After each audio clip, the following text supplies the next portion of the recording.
अध्याय 13।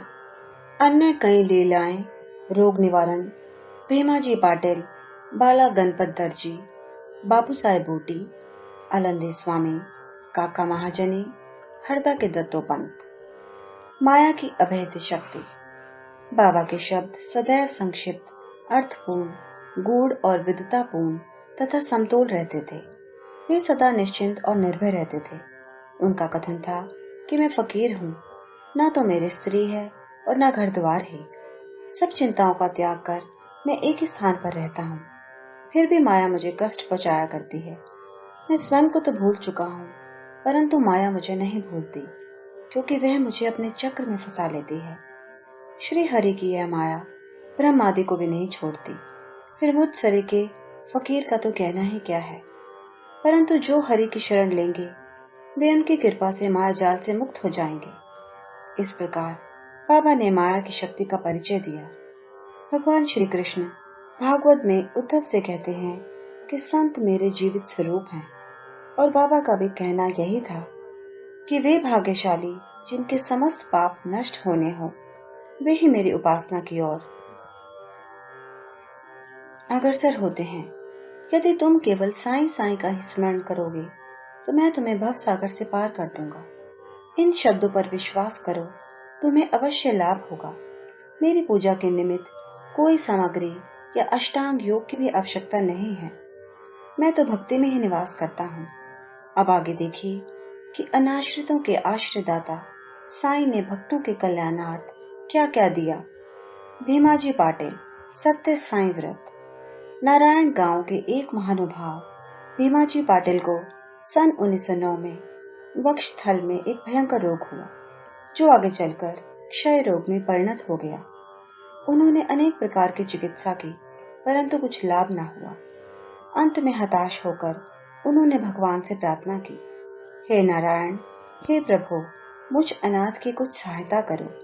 यह तो विदित ही है कि जब हम सुखी रहते हैं तो भगवत स्मरण नहीं करते, परंतु जो ही दुर्भाग्य घेर लेता है, दुर्दिन आते हैं, तभी हमें भगवान की याद आती है। इसीलिए भीमा जी ने भी ईश्वर को पुकारा।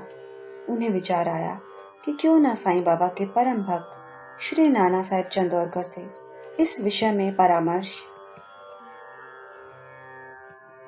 लिया जाए, और इसी हेतु उन्होंने अपनी स्थिति पूर्ण विवरण सहित उनके पास लिख भेजी और उचित मार्गदर्शन के लिए प्रार्थना की।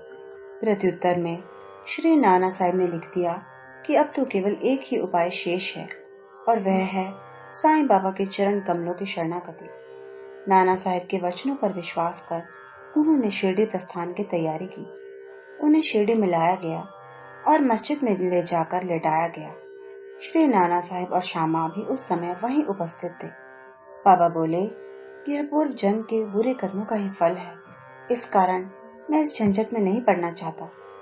यह सुनकर रोगी अत्यंत निराश होकर करुणापूर्ण स्वर में बोला कि मैं बिल्कुल निस्सहाय हूँ और अंतिम आशा लेकर आपके श्री चरणों में आया हूँ। आपसे दया की भीख मांगता हूँ।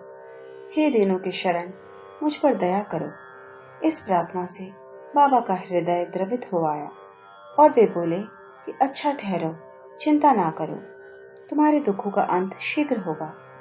कोई कितना भी दुखित और पीड़ित क्यों ना हो, जैसे ही वह मस्जिद की सीढ़ियों पर पैर रखता है, वह सुखी हो जाता है।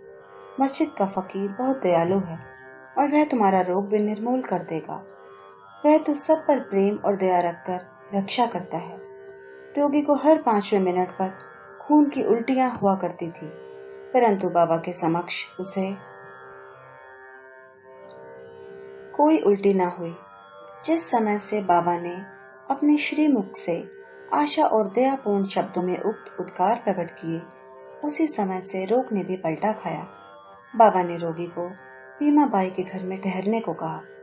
यह स्थान इस प्रकार के रोगी को सुविधाजनक और स्वास्थ्यप्रद तो न था, फिर भी बाबा की आज्ञा कौन टाल सकता था।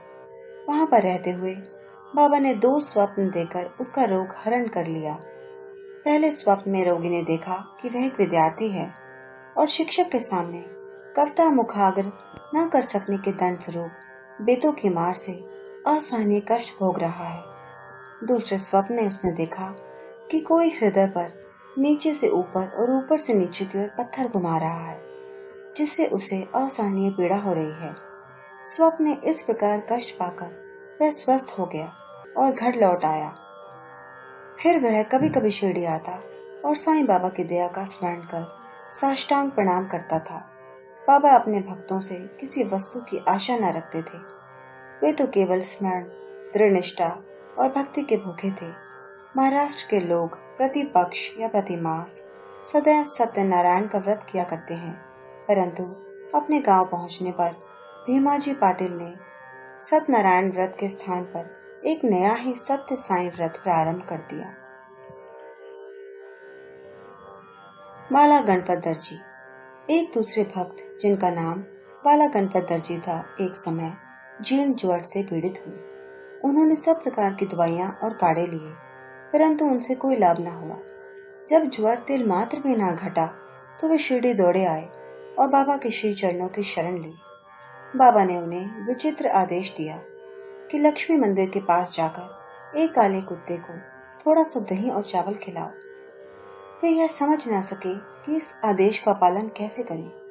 घर पहुंचकर चावल और दही लेकर वे लक्ष्मी मंदिर पहुंचे, जहां उन्हें काला कुत्ता पूंछ हिलाते हुए दिखा। उन्होंने वह चावल और दही उस कुत्ते के सामने रख दिया, जिसे वह तुरंत ही खा गया। इस चरित्र की विशेषता का वर्णन कैसे करूं कि उपयुक्त उपाय करने मात्र से ही बाला दर्जी का ज्वर हमेशा के लिए जाता रहा। बापू साहेब बूटी। श्रीमान बापू साहेब बूटी एक बार अम्ल पित्त के रोग से पीड़ित हुए। उनकी अलमारी में अनेक औषधियां थी, परंतु कोई भी गुणकारी न हो रही थी। बापू साहेब अम्ल पित्त के कारण अति दुर्बल हो गए और उनकी स्थिति इतनी गंभीर हो गई कि वे अब मस्जिद में जाकर बाबा के दर्शन करने में भी असमर्थ थे। बाबा ने उन्हें बुलाकर अपने सम्मुख बिठाया और बोले, सावधान, अब तुम्हें दस्त ना लगेंगे। अपनी उंगली उठाकर फिर कहने लगे, उल्टियां भी अवश्य रुक जाएंगी। बाबा ने ऐसी कृपा की कि रोग समूल नष्ट हो गया और बूटी साहब पूर्ण स्वस्थ हो गए। एक अन्य अवसर पर भी वे हैजा से पीड़ित हो गए। फलस्वरूप उनकी प्यास अधिक तीव्र हो गई। डॉक्टर पिल्ले ने हर तरह के उपचार किए, परंतु स्थिति न सुधरी। अंत में वे फिर बाबा के पास पहुंचे और उनसे तृषा रोग निवारण की औषधि के लिए प्रार्थना की। उनकी प्रार्थना सुनकर बाबा ने उन्हें मीठे दूध में उबाला हुआ बादाम, अखरोट और पिस्ते का काढ़ा पियो, यह औषधि बतला दी। दूसरा डॉक्टर या हकीम बाबा की बतलाई हुई इस औषधि को प्राण घातक ही समझता, परंतु बाबा की आज्ञा का पालन करने से यह रोग नाशक सिद्ध हुई और आश्चर्य की बात है कि रोग समूल नष्ट हो गया। आलंदी के स्वामी। आलंदी के एक स्वामी बाबा के दर्शनार्थ शिरडी पधारे। उनके कान में असहनीय पीड़ा थी, जिसके कारण उन्हें पल भी विश्राम करना दुष्कर था। उनकी शल्य चिकित्सा भी हो चुकी थी, फिर भी स्थिति में कोई विशेष परिवर्तन ना हुआ। दर्द भी अधिक था। वे किंग कर्तव्य विमूढ़ होकर वापस लौटने के लिए बाबा से अनुमति मांगने गए। यह देखकर श्यामा ने बाबा से प्रार्थना की कि स्वामी के कान में अधिक पीड़ा है, आप इन पर कृपा करो। बाबा आश्वासन देकर बोले, अल्लाह अच्छा करेगा। स्वामी जी पुनः वापस लौट गए और एक सप्ताह के बाद उन्होंने शिरडी पत्र भेजा कि पीड़ा शांत हो गई है, परंतु सूजन अभी पूर्ववत ही है। सूजन दूर हो जाए इसके लिए वे शल्य चिकित्सा कराने बंबई गए। शल्य चिकित्सा विशेषज्ञ ने जांच करने के बाद कहा कि शल्य चिकित्सा की कोई आवश्यकता नहीं। बाबा के शब्दों का गूढ़ार्थ हम निरे मूर्ख क्या समझे। काका महाजनी नाम के एक अन्य भक्त को अतिसार की बीमारी हो गई। बाबा का सेवा क्रम कहीं टूट ना जाए, इस कारण वे एक लोटा पानी भरकर मस्जिद के कोने में रख देते थे, ताकि शंका होने पर शीघ्र ही बाहर जा सकें। श्री साईं बाबा को तो सब विदित ही था, फिर भी काका ने बाबा को सूचना इसलिए नहीं दी कि वे रोग से शीघ्र ही मुक्ति पा जाएंगे। मस्जिद में फर्श बनाने की स्वीकृति बाबा से प्राप्त हो ही चुकी थी, परंतु जब कार्य प्रारंभ हुआ तो बाबा क्रोधित हो गए और उत्तेजित होकर चिल्लाने लगे, जिससे भगदड़ मच गई। जैसे ही काका भागने लगे, वैसे ही बाबा ने उन्हें पकड़ लिया और अपने सामने बैठा लिया। इस गड़बड़ी में कोई आदमी मूंगफली की एक थैली वहीं भूल गया। बाबा ने एक मुट्ठी मूंगफली उसमें से निकाली और छील कर दाने काका को खाने के लिए दे दिए। क्रोधित होना, मूंगफली छीलना और उन्हें काका को खिलाना, यह सब कार्य एक साथ ही चलने लगा। स्वयं बाबा ने भी उसमें से कुछ मूंगफली खाई। जब थैली खाली हो गई तो बाबा ने कहा, मुझे प्यास लगी है, जाकर थोड़ा जल ले आओ। काका एक घड़ा भर पानी ले आए और दोनों ने उसमें से पानी पिया।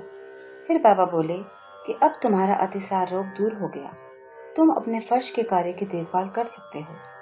थोड़े ही समय में भागे हुए लोग भी लौट आए। कार्य पुनः प्रारंभ हो गया। काका का रोग अब प्राय दूर हो चुका था। इस कारण वे कार्य में संलग्न हो गए। क्या मूंगफली अतिसार रोग की औषधि है? इसका उत्तर कौन दे? वर्तमान चिकित्सा प्रणाली के अनुसार तो मूंगफली से अतिसार में वृद्धि होती है, न कि मुक्ति।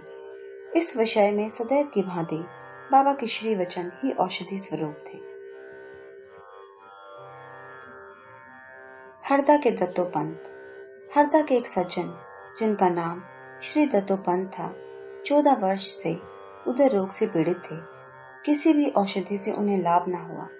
अचानक कहीं से बाबा की कीर्ति उनके कानों में पड़ी कि उनकी दृष्टि मात्र से ही रोगी स्वस्थ हो जाते हैं। अतः वे शिरडी आए और बाबा के चरणों की शरण ली। बाबा ने प्रेम दृष्टि से उनकी ओर देखकर आशीर्वाद देकर अपना वरद हस्त उनके मस्तक पर रखा। आशीष और उदि प्राप्त कर वे स्वस्थ हो गए तथा भविष्य में उन्हें कोई पीड़ा न हुई। इस तरह के निम्नलिखित 3 चमत्कार इस अध्याय के अंत में टिप्पणी में दिए गए हैं।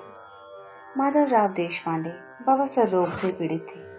बाबा की आज्ञानुसार सोनामुखी का काढ़ा सेवन करने से वे निरोग हो गए। 2 वर्ष पश्चात उन्हें पुनः वही पीड़ा उत्पन्न हुई।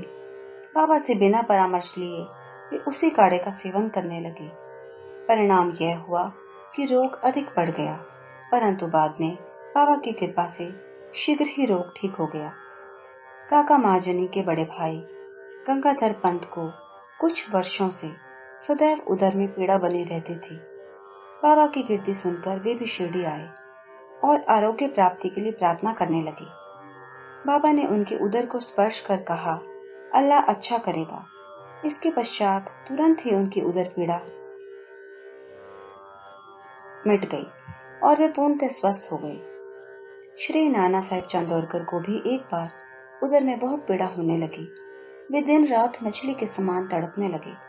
डॉक्टरों ने अनेक उपचार किए, परंतु कोई परिणाम न निकला। अंत में वे बाबा की शरण में आए।